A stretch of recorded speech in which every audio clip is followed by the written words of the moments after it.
One of the many things that struck me in this episode was the parallel in Evil Morty's final speech between his words and the things that were transpiring in the Citadel. I feel like they were mirroring and reinforcing one another, and as such, they should explain Evil Morty's reasonings, motivations, and goals. For this reason, I want to quote Evil Morty's words, describe what was transpiring in the show, and then interpret them as how they can relate to his future plans. At the end, I will share my own theory about Evil Morty's origins. This seems like a good time for a drink and a cold, calculated speech with sinister overtones. A speech about politics, about order, brotherhood, power. But speeches are for campaigning. Now is the time for action. A speech about politics. New Citadel flags fall over some balconies for the common people to see. About order, newbie policeman Rick puts on his uniform again after violating many police codes and norms. Brotherhood. The group of young Mortys takes mega seeds from a Rick farmer with the full support of a group of Rick's soldiers despite the farmer's opposition. Power. Rick's soldiers are seen dumping the corpses of the Rick politicians that opposed Evil Morty. Speeches are for campaigning. Now is the time for action. My interpretation: politics, order, brotherhood, and power. These are the most important themes to Evil Morty, as they were the subjects he touched upon during his inaugural speech. All of them are of prime importance to him, since they are where his mind and attention is focused. A speech about politics. This is pretty straightforward. This is a power move from Evil Morty, so that common Ricks and Mortys accept his new leadership. It has some tyrannical connotations since Evil Morty is pushing new symbology into a whole society to cement, and as evidence of his power and influence over them. Order. This was a curious one. Why would Evil Morty care about a common police officer? Bear in mind that Evil Morty is the sole leader of the Citadel, and it can be assumed that every change to the Citadel's customs comes directly from him. I think this means that the new order in the Citadel will accept transgressions from their workforce whenever it works in their interest. We might see some deviations from the law in Rick's workforce. Take into account that in modern societies, the law comes from a third party, like the Congress or the previous Rick's Council, independent to the executive power, President Morty. But now it's pretty much evident that Evil Morty wants to pursue and exert power by himself with complete disregard of others. So Evil Morty is the law now, and everyone who opposes him is fighting the status quo itself. So the Rick's workforce will fight against anyone who opposes Dictator Morty by all means necessary, which was already shown by the unlawful executions Evil Morty had just carried out. Brotherhood. This is the most interesting to me, and the one that compelled to write this piece. Bear in mind that everything that is happening, A, B, C, and D, is happening presumably under the direct orders and instructions of Evil Morty. So does Evil Morty know about the existence of this particular group of friends among the dozens of single Mortys? Why is he so interested in nurturing friendly relationships among the common populace, and particularly among Mortys?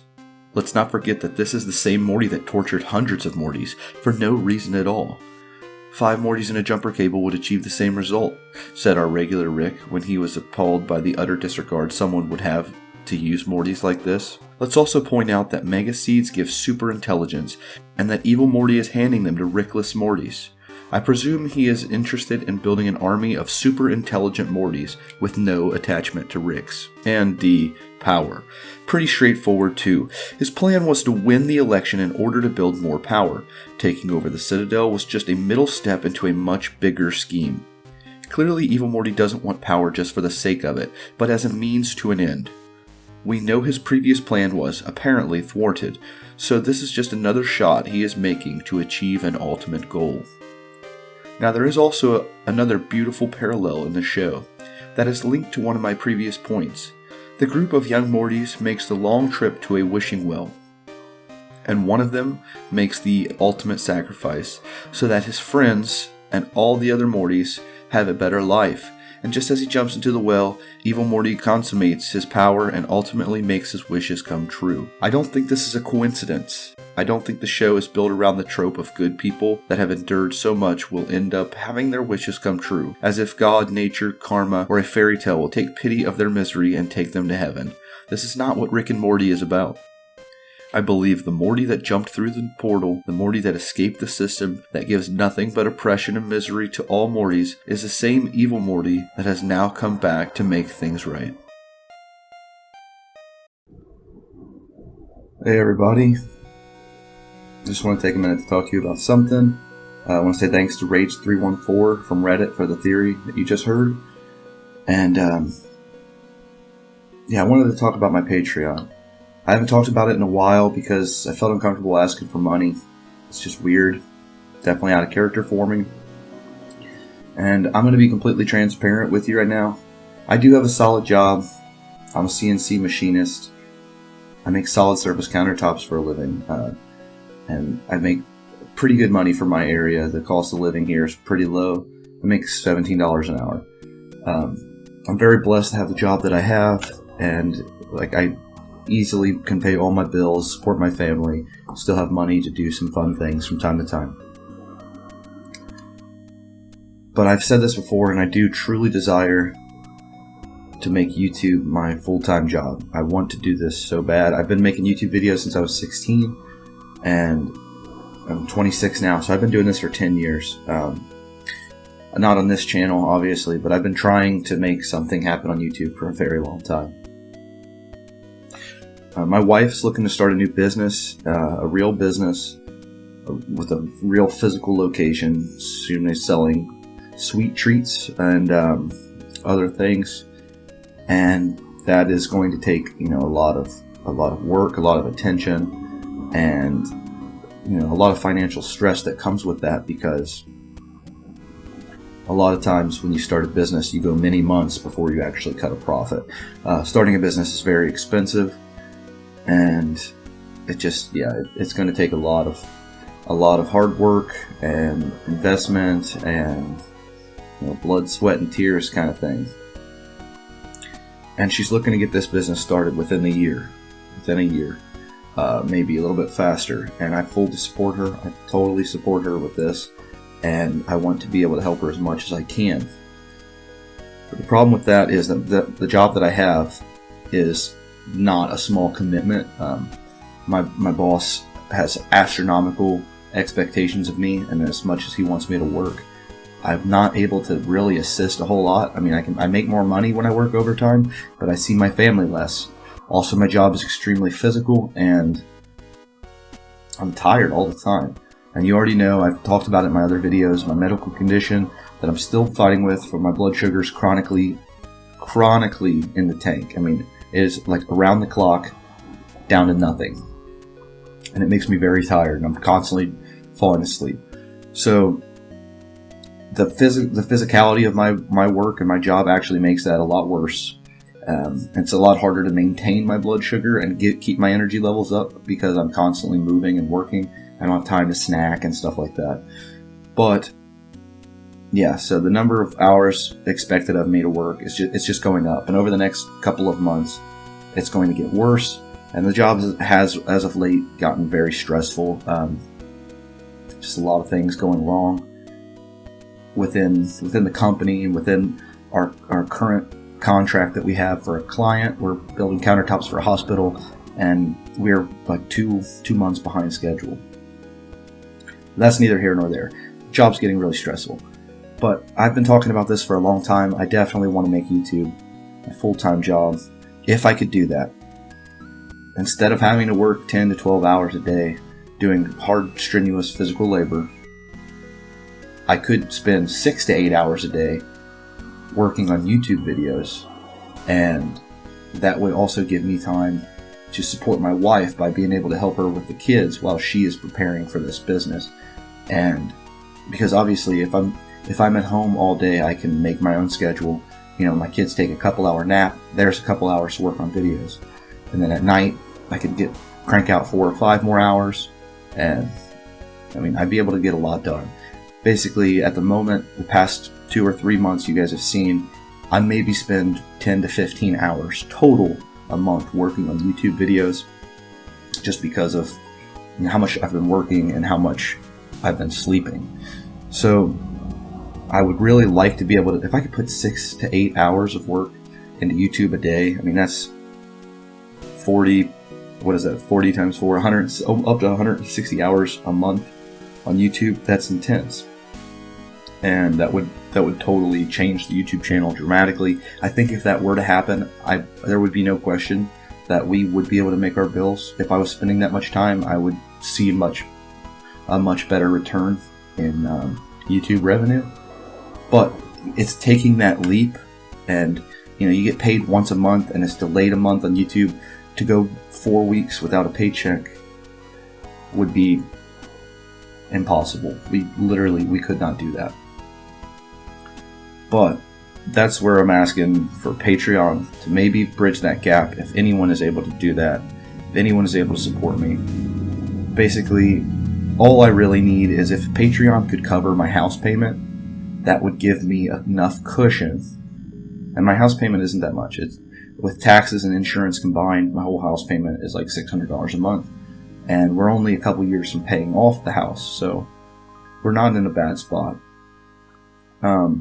But right now, if we were to go forward, if Patreon could cover the house payment, I would feel confident in my ability to take that leap into YouTube full time. I believe that we'd be safe. I think it could happen.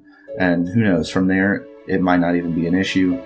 After a month or two, we'd see enough income coming in from YouTube where Patreon wouldn't even really matter. But that is currently where my mind is at. So, $1. If you could afford to donate $1 to me, you are pushing me towards that goal. And I don't like this. I'm really uncomfortable asking for money, but basically, this is a dream of mine, and I'd like to make it a reality. So if this all sounds good to you, please check out my Patreon. There will be various reward tiers, different benefits you can check out, like a monthly private supporter live stream. So there's a rank where if you donate to this level, every month I'm going to have a live stream where only people of that level can join me. We'll all be on Discord and talking and playing games and whatnot. I'd make behind the scene footage. There's a rank in Discord that you would get that gives you some privileges on there as well. And we're going to come up with some other stuff to make it interesting and make it worthwhile. I might continue doing podcasts and stuff like that, but have those all behind the Patreon wall. So, you have to be a Patreon supporter to see that kind of content, and really just focus most of my time into the theory videos. And I'm also in talks with a couple other creators about joining this, kind of like how MatPat does it, where he has multiple people working on his channel. This would solely be to build like a bigger audience and to benefit multiple people. So anyone that I take on, this isn't an application. I'm not asking for applications, but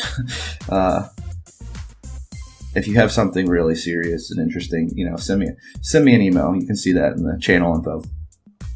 But basically, I have a few people I'm talking to about potentially making some theories as well for the channel, and they would make them on their own schedule, no pressure to them, and they would get paid. These people are going to get paid 100% of whatever revenue it brings in. I'm not here to profit off of other people's hard work. I would profit in the sense that it could bring in more viewers to the channel overall, but that would also help them.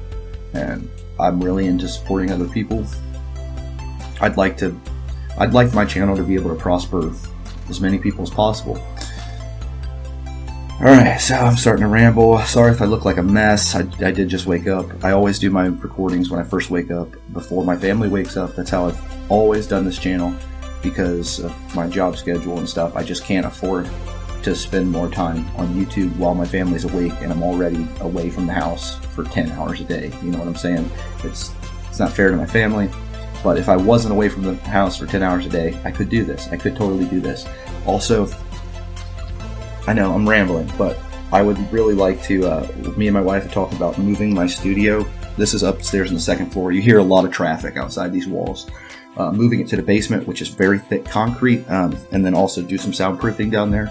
If this became a real high quality thing, the quality would improve dramatically, and I'd probably eventually be able to afford a better mic. This is a good mic, I think, but I'd probably be able to afford a better mic, and everything would just, quality would raise the bar. Also, notice my guys in the background, they're all decorated for Halloween. It's spooky season. Anyway, if you guys liked watching this, or if you guys enjoyed this video, give it a like. If not, give it a dislike. You know how I am. I want to know through likes and dislikes where the video stands. Because if this was a crappy video, I'm not going to make more like it, right? If this part of the video has turned you off, comment and let me know. Like, hey, I don't care about that. Whatever. Don't do this anymore.